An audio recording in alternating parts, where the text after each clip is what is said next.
My mother, Janet, was diagnosed with Alzheimer's at age 58. It's something that runs in both sides of our family, so it was something that I was aware of, but I hadn't really been exposed to it on that level until it happened to my mom. And we kept her at home as long as we could. At one point, she had more medical issues, and we had to place her in a nursing home.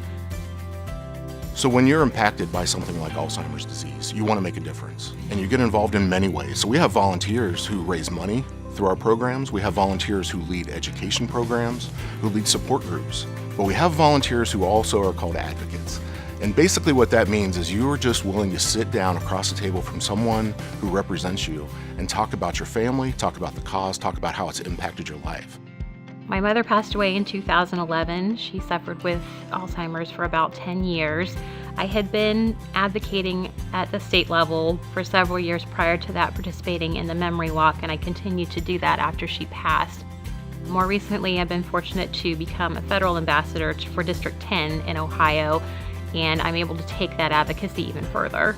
Everybody has different amounts of finances and money that they can afford to give or not give, but everybody has the same number of minutes in a day. And I think as far as volunteering, there's nothing more valuable than your time. In the state of Ohio, there are 220,000 people diagnosed with this disease. For every one of them, there are 2 to 3 caregivers. That's nearly 1 million people in the state of Ohio who need help. And when I see success in the future for public policy, it's seeing those priorities, those policies enacted in legislation and created for the families, so they feel that the state is listening and supporting them. What's really important for people to understand is that Alzheimer's disease is not only an aging issue. We know that changes happen to the brain up to 20 years prior to symptoms. Not everybody that has Alzheimer's disease can speak for themselves.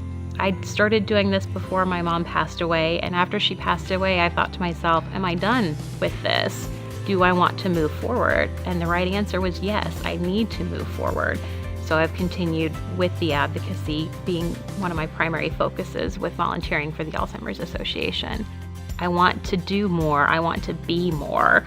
So advocacy has given me that opportunity to continue to speak, to continue to be of benefit to the Alzheimer's Association, to continue to make a difference. We need to increase awareness for the cause. We need to increase early detection and diagnosis.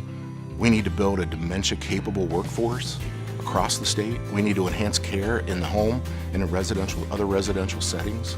For the past 20 years, we've brought about 400 advocates together in Columbus at the State House at Memory Day. I love Memory Day. I love seeing new faces there. I love seeing younger people there because we are impacted as well. We are becoming the face of Alzheimer's disease. It's not just a disease of our older population. Caregivers are younger. Caregivers are involved. There's family, there's grandchildren. You don't have to be an expert in the disease. You don't have to know all the facts and figures. You just need to be comfortable telling your story because that's what's impactful.